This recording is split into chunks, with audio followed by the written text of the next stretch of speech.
Do you have an inner 13-year-old who is looking for a shot at redemption?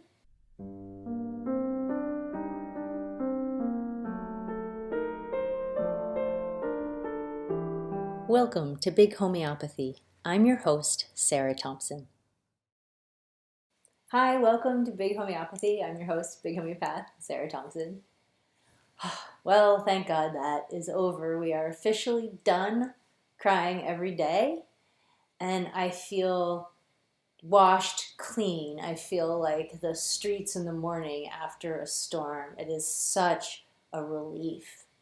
Wait, a word from our sponsors. I am in the care of three important healing modalities right now, and this is a great illustration of how they work together. And I want to talk about that for a minute in case you're not totally sure still how this whole thing works. I see a homeopath and attunement practitioner, and I have a coach. So a couple of weeks ago, I call my homeopath in this completely decompensated state of crisis, which is what we want to see. I want you to come to me when you're a mess, when your armor is shattered and your ego is in revolt. That's the stuff you want help with. The stuff that's ticking, we don't need to fix. But we're working on those darkest, scariest places, and I had all of my limiting stories all over the place for her, and that's why part of the reason I make this blog is to tell people that it's okay, you're not alone, we're all bleeding out here.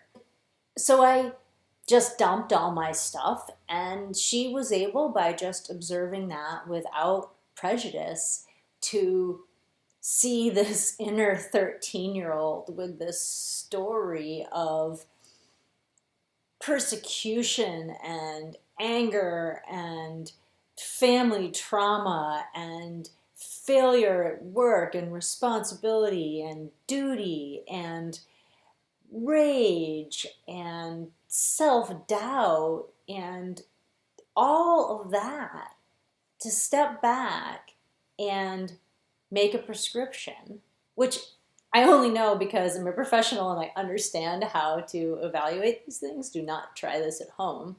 And yes, there is a remedy that out of thousands that she can identify that has that picture of stuckness and avoidance and procrastination and recurring traumas and anger and resentment and self-doubt. All of that goes into that decision process. Do you have an inner 13-year-old who is looking for a shot at redemption? Mine just needed to drive the bus for a couple of weeks. And so my job as the responsible adult was to make sure that we stayed on a closed track and just let that process unfold. And it did. And attuned into harmony, my center, through the process of the remedy and then attunement, finally on the other side, I could see the sky. I could break free. I don't fear those feelings coming up because, or whatever suffering and disease is coming at me, I don't fear it because with deep healing work, that's all just a harbinger of growth. But once those old beliefs are shaken free and turned loose, they are homeless, angry ghosts, and it can be disconcerting to lose them. As Anthony DeMello says in Awareness, no one's afraid of the unknown. We're afraid of losing the known. And it can be tempting to go and chase them back down and give them a place to roost because they're familiar, and holding on to them keeps me from from having to move forward into a risk of trying and failing and not getting to some next place where I'm trying to go. And that is where the coach comes in for me with midwifing that integration to create a new pathway for myself. And they have. And what does it look like? It looks like I'm receiving. I am guided. My work is in the hands of the divine. I am not in charge. I am enough. I am okay. I know this sounds a little Stuart Smalley, but it is important to be able to tease out the difference between I don't do anything and I act from the confidence that I'm okay and I've been doing the right thing and I just keep putting one foot in front of the other and I'm not in charge of making anything else happen. I just have to act from that solid place. And the failure that comes before success doesn't always look like a massive bankruptcy. It doesn't always look like Dave Thomas throwing his last nickels off the bridge before founding Wendy's. It doesn't always look like Byron Katie sleeping on the floor of the halfway house with the cockroach. Those are big, sexy failures that we like because rubbernecking is irresistible. But it can be tempting to confuse the adversity that you're going to grow through for the goal itself. It's not necessary to have that huge crisis. And that is something that's becoming clear to me. You're seeking your edge. You're seeking what feels just beyond your capabilities. And sometimes there's going to be a crisis. There's going to be that adversity. And you're going to grow through it and because of it. But it's not the end. It's the growth.